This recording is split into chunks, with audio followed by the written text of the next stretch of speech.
বৃষ্টিতে এত পানি হয়েছে, বৃষ্টির জন্য ছাদে আসা হয় না।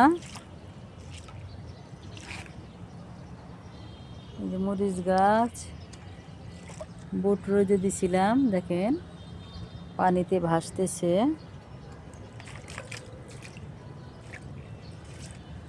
এই যে এটা কপি গাছ, কেউ না দেখলে বুঝবেন না এটা কপি গাছ।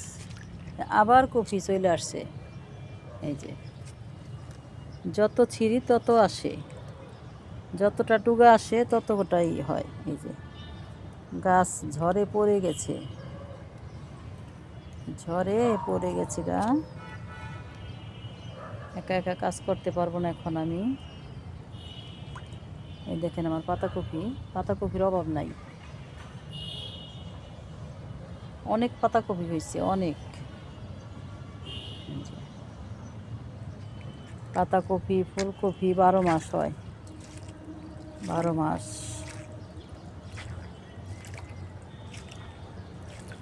ড্রাগন পাক ছিল, নিতে এসে দেখি এখন এই যে আমার স্ট্রবেরি চলে আসছে আবার, মাশাল্লাহ। এই যে সরিষা, বাতাসে হেলে পড়ে গেছে সরিষা। এই যে দেখেন সরিষা। কয়টা কাজ করব আমি। এখানে একটা ডাটা হয়েছে, ডাটা হয়েছে, পেঁপে গাছ হয়েছে। এইটা হলো আমার, যে হলো ভুলে গেলাম, এটা হলো গিয়া কচুরমুখী। কচুরমুখী কিনে আনছিলাম,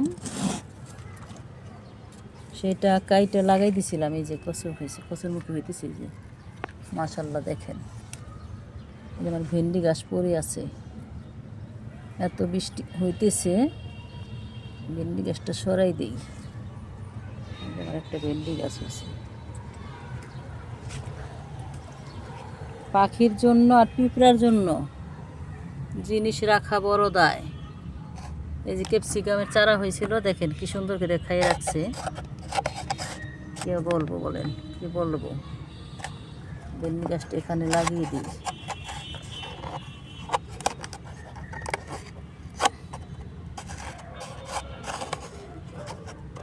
দুই দিন বাড়িতে না থাকলে সব নষ্ট হয়ে যায়। যেমন বোম্বাই মরিচ গাছটা মরে গেছে, 2 জন লোক রেখে গেছে, তারপর আমার বোম্বাই মরিচ গাছটা এই যে মারা গেছে। ঠিক মতো পানি দেয় নাই, আমার গাছটা মারা গেছে। নিজের কাজ নিজে করলে যা হয়, আর পরের দা করাইলে যা হয় তাই হয়েছে।